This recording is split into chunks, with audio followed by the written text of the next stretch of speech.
بسم اللہ الرحمن الرحیم۔ السلام علیکم ورحمۃ اللہ۔ حضرت سلمہ رضی اللہ تعالی عنہا روایت کرتی ہیں کہ رسول اللہ صلی اللہ علیہ وآلہ وسلم نے فرمایا، میرے جگر گوشہ حسین بن علی کو سن 60 ہجری کے اختتام پر شہید کر دیا جائے گا۔ حضور نبی اکرم صلی اللہ علیہ وآلہ وسلم کی اس پیشن گوئی کے مطابق سن 60 ہجری میں قبیلہ قریش کی شاخ بنو امیہ کا اوباش نوجوان یزید بن معاویہ تخت نشین ہوا اور 61 ہجری کے ابتدائی 10 دنوں میں سانحہ کربلا پیش آیا، جس کا واضح مطلب یہ ہوا کہ حضور نبی اکرم صلی اللہ علیہ وآلہ وسلم نے یزید کی حکومت سے پناہ مانگنے کا حکم فرمایا تھا اور بتا دیا تھا کہ یہی وہ شخص ہوگا جو اہل بیت کے خون سے ہاتھ رنگے گا۔ چنانچہ حضور نبی اکرم صلی اللہ علیہ وآلہ وسلم کے حکم کی پیروی میں حضرت ابو ہریرہ رضی اللہ تعالیٰ عنہ یزید کی نوخیز اور لاابالی حکومت اور اس کے ظلم و ستم سے بھرپور دور سے پناہ مانگا کرتے تھے۔ چنانچہ آپ رضی اللہ تعالیٰ عنہ کی دعا قبول ہوئی اور آپ 1 سال پہلے ہی فوت ہو گئے۔ یزید کی ولی عہدی کا آغاز۔ امیر معاویہ ہی کی زندگی میں یزید کی ولی عہدی کی بیعت کا سلسلہ شروع ہو گیا۔ کچھ لوگوں نے برضا و رغبت اور کچھ نے حالات کا رخ بدلنے کی بجائے حالات کے ساتھ سمجھوتہ کرتے ہوئے یزید کی بیعت کر لی تھی۔ مورخین لکھتے ہیں کہ جب 60 ہجری میں امیر معاویہ کا وصال ہوا تو یزید ان کے وصال کے بعد تخت نشین ہوا۔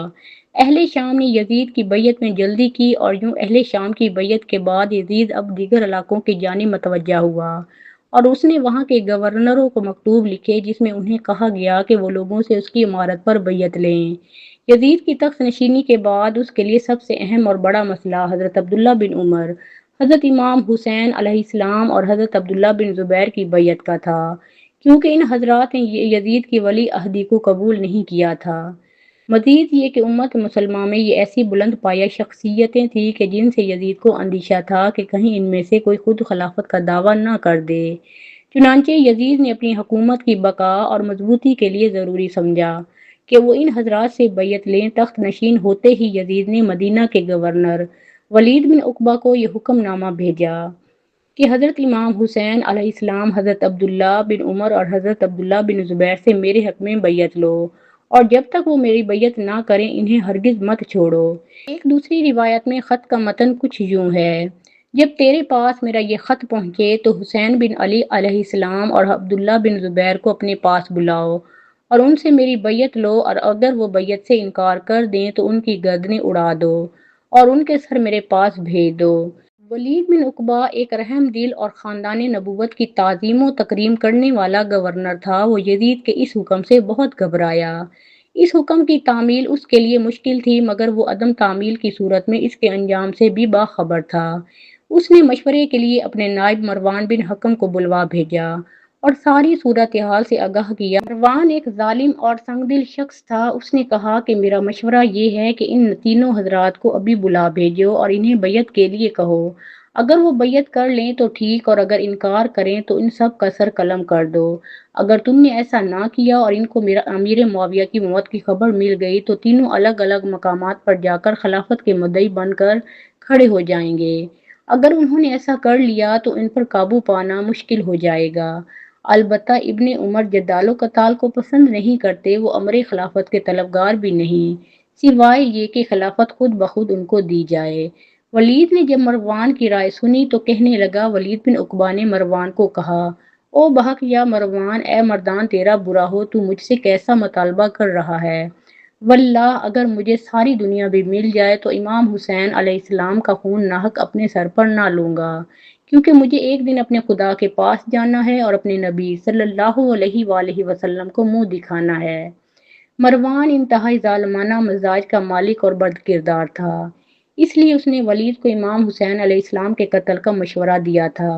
حضور نبی اکرم صلی اللہ علیہ وآلہ وسلم کی ظاہری حیات میں مدینہ شریف میں جب کوئی بچہ پیدا ہوتا تو اس کے ماں باپ بچے کو سرکار صلی اللہ علیہ وآلہ وسلم کی بارگاہ اقدس میں لے جاتے تو پیارے آقا صلی اللہ علیہ وآلہ وسلم اس بچے کو پیار دیتے، پھر اس کو گھٹی دیتے، پھر اس بچے کا پیارا سا نام رکھتے۔ مروان بھی اسی دور میں پیدا ہوا تو اس کی نانا نانی سرکار صلی اللہ علیہ وآلہ وسلم کی بارگاہ میں اس کو لے کر آئے تاکہ سرکار صلی اللہ علیہ وآلہ وسلم نگاہ کرم فرمائیں اور گھٹی دیں تاکہ بچے کا بخت بلند ہو، نصیب بلند ہو۔ جب مروان سرکار صلی اللہ علیہ وآلہ وسلم کی بارگاہ میں پیش کیا گیا تو آقا صلی اللہ علیہ وآلہ وسلم نے مروان کو دیکھتے ہی فرمایا، یعنی یہ گرگٹ کا بیٹا ہے اور خود بھی گرگٹ ہے۔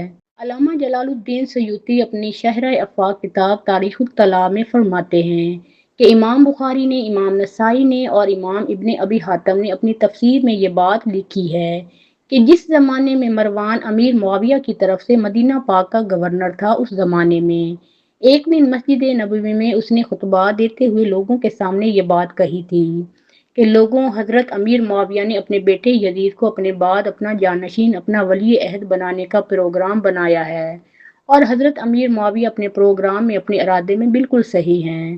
امیر معاویہ اس معاملے میں بالکل درست ہیں، کیونکہ حضرت ابو بکر صدیق اور حضرت عمر رضی اللہ تعالی عنہ نے بھی اپنے اپنے دور میں یہی کام کیا تھا۔ حضرت امیر معاویہ کوئی نیا کام نہیں کر رہے، بلکہ صدیق اکبر اور فاروق اعظم کی سنت پاک پر عمل فرما رہے ہیں۔ جب مروان نے یہ بات کہی تو اس مجمع میں سیدنا صدیق اکبر رضی اللہ تعالی عنہ کے بیٹے حضرت عبد الرحمن رضی اللہ تعالی عنہ بھی بیٹھے تھے۔ آپ نے سنا تو آپ جلال میں آ گئے کہ یہ مروان کتنا بڑا جھوٹ بول رہا ہے، لوگوں کو دھوکہ دینے کے لیے کیسے پاک لوگوں پر الزام تراشیاں کر رہا ہے۔ اب اگر اس کو جواب نہ دوں تو مجھے صدیق اکبر رضی اللہ تعالی عنہ کا بیٹا کون کہے گا؟ حضرت عبد الرحمن رضی اللہ تعالی عنہ بھی اٹھ کر کھڑے ہو گئے اور جلال میں فرمایا، مروان تم غلط کہہ رہے ہو، امیر معاویہ صدیق اکبر اور فاروق اعظم کی سنت پر عمل نہیں کر رہے، بلکہ یہ کیسر اور ہرقل بادشاہ کی سنت پر عمل کر رہے ہیں۔ حضرت عبد الرحمن رضی اللہ تعالی عنہ نے فرمایا، لوگوں سن لو، مجھے اللہ تعالیٰ کی وحدانیت کی قسم، حضرت ابو بکر اور حضرت عمر رضی اللہ تعالی عنہم نے اپنی زندگی میں نہ اپنی اولاد میں سے کسی کو اپنا جانشین بنایا اور نہ ہی اپنے خاندان میں کسی فرد کو اپنا جانشین بنایا۔ مروان جھوٹ بول رہا ہے۔ امیر معاویہ اگر یزید کو اپنا جانشین بنا رہے ہیں تو بیٹا سمجھ کر، محبت کی وجہ سے، پیار کی وجہ سے بنا رہے ہیں، کسی کی سنت پر عمل نہیں کر رہے۔ مروان یہ سب اور سچا جواب سن کر لاجواب ہو گیا، کوئی جواب نہ آیا کیونکہ بات ہی لاجواب تھی۔ اب وہ لاجواب ہو کر، شرمندہ ہو کر کہنے لگا، او عبد الرحمن چپ کر، مجھے پتہ ہے تیری حیثیت کیا ہے، کیا تو وہی عبد الرحمن نہیں جس کے بارے میں اللہ تعالیٰ نے قرآن مجید میں ارشاد فرمایا تھا کہ اپنے ماں باپ کی بارگاہ میں بے ادبی کرتے ہوئے اف بھی نہ کہو۔ حضرت عبد الرحمن رضی اللہ تعالی عنہ نے فرمایا، مروان کچھ ہوش کرو، کیا کہہ رہے ہو؟ یہ آیت میرے بارے میں تو نہیں اتری، البتہ مجھے تم یہ بتاؤ، کیا تجھ پر اور تیرے باپ حکم پر اللہ تعالیٰ کے رسول صلی اللہ علیہ وآلہ وسلم نے لعنت نہیں فرمائی تھی؟ کیا اللہ تعالیٰ کے محبوب نے تمہیں اور تمہارے باپ کو لعنتی نہیں کہا تھا؟ مروان شرمندہ ہو کر خاموش ہو گیا۔ کسی آدمی نے یہ بات ام المومنین حضرت سیدہ عائشہ صدیقہ رضی اللہ تعالی عنہا کو بتائی کہ امی جان، آج عبد الرحمن کی اور مروان کی آپس میں تو میں ہو گئی ہے۔ تو مروان نے کہا، عبد الرحمن، اللہ تعالیٰ نے تیری خدمت میں قرآن مجید کی سورۃ بنی اسرائیل کی آیت نمبر 23 نہیں نازل کی تھی۔ حضرت عائشہ صدیقہ رضی اللہ تعالی عنہا نے فرمایا، مروان، یہ آیت کریمہ میرے بھائی کے حق میں نہیں نازل ہوئی تھی، بلکہ فلاں بن فلاں بندے کی مذمت میں نازل ہوئی تھی۔ البتہ میں نے اپنے کانوں سے سنا تھا کہ سرکار فرما رہے تھے، حضور صلی اللہ علیہ وآلہ وسلم نے مروان کے باپ پر لعنت فرمائی۔ اس وقت مروان اپنے باپ حکم کی پشت میں تھا، تو مروان بھی اللہ تعالیٰ کی لعنت پانے والا ہوا۔ ولید نے حضرت امام حسین علیہ السلام اور حضرت عبداللہ بن زبیر رضی اللہ تعالی عنہ کو بلانے کے لیے قاصد بھیجا۔ قاصد نے ان دونوں حضرات کو مسجد نبوی صلی اللہ علیہ وآلہ وسلم میں بیٹھے ہوئے پایا۔ وہ قاصد ایسے وقت میں آپ حضرات کے پاس آیا جس وقت ولید کسی سے نہ ملتا تھا۔ قاصد نے کہا کہ آپ دونوں حضرات کو امیر نے بلایا ہے۔ انہوں نے قاصد سے کہا، ہاں تم چلو، ہم ابھی آتے ہیں۔ حضرت عبداللہ بن زبیر نے حضرت سیدنا امام حسین رضی اللہ تعالی عنہ سے کہا، یہ وقت ولید کے بیٹھنے کا نہیں ہے، اس وقت بلانے کا سبب کیا ہو سکتا ہے؟ حضرت سیدنا امام حسین علیہ السلام نے فرمایا، میرا گمان ہے کہ امیر معاویہ کا وصال ہو چکا ہے اور ہمیں اس وقت بیعت کے لیے کہا جا رہا ہے، اور ابھی لوگوں میں امیر معاویہ کی موت کا کسی کو علم بھی نہیں۔ چنانچہ اس سے پہلے کہ یہ بات مشہور ہو جائے، ہمیں بیعت کے لیے آمادہ کیا جا رہا ہے۔ حضرت عبداللہ بن زبیر نے کہا، میرا بھی یہی خیال ہے، لہٰذا اب ہمارا آئندہ کا لائحہ عمل کیا ہونا چاہیے؟ حضرت سیدنا امام حسین علیہ السلام نے فرمایا، میں ابھی اپنے خاندان کے لوگوں کو اکٹھا کرتا ہوں اور ان کو ساتھ چلنے کا کہتا ہوں، ان لوگوں کو ہم دروازے پر کھڑا کریں گے اور میں اندر جاؤں گا۔ حضرت عبداللہ بن زبیر نے کہا، مجھے آپ علیہ السلام کی جان کا خطرہ ہے۔ حضرت سیدنا امام حسین علیہ السلام نے فرمایا، میں سوچ سمجھ کر جاؤں گا۔ اس گفتگو کے بعد حضرت سیدنا امام حسین علیہ السلام اپنے اہل و عیال میں تشریف لائے اور پھر بنی ہاشم کے چند نوجوانوں کے ہمراہ ولید بن عقبہ کے پاس پہنچے اور ولید بن عقبہ کے گھر کے دروازے پر ان نوجوانوں کو کھڑا کیا اور فرمایا، تم سب یہیں دروازے پر کھڑے رہو گے اور میں تنہا اندر جاؤں گا۔ اگر تم ولید کی آواز کو اونچا ہوتے سنو تو تم بلا جھجک اندر آ جانا، ورنہ میری واپسی کے منتظر رہنا۔ حضرت سیدنا امام حسین علیہ السلام ولید بن عقبہ کے گھر کے اندر تشریف لے گئے۔ ولید بن عقبہ اور مروان بن حکم آج ساتھ ساتھ بیٹھے ہوئے تھے۔ آپ نے دونوں کو بیٹھے دیکھا تو فرمایا، صلح جھگڑے سے بہتر ہے اور اتفاق بڑی عمدہ چیز ہے۔ اللہ عز و جل تم دونوں کے مابین تعلقات کو بہتر بنائے۔ ان دونوں نے حضرت سیدنا امام حسین علیہ السلام کی بات کا کوئی جواب نہ دیا۔ آپ علیہ السلام بھی بیٹھ گئے تو ولید بن عقبہ نے یزید کا خط پڑھ کر سنایا اور کہا، امیر معاویہ کا انتقال ہو گیا ہے۔ حضرت سیدنا امام حسین علیہ السلام نے سنا تو فرمایا، ہم اللہ عز و جل کے لیے ہیں اور ہمیں اللہ عز و جل ہی کی جانب لوٹ کر جانا ہے۔ اللہ عز و جل تمہیں اس مصیبت میں صبر کی نعمت عطا فرمائے۔ ولید بن عقبہ نے جب حضرت سیدنا امام حسین علیہ السلام کی بات سنی تو کہا، مجھے یزید نے لکھا ہے کہ میں آپ اور حضرت عبداللہ بن زبیر سے بیعت لوں۔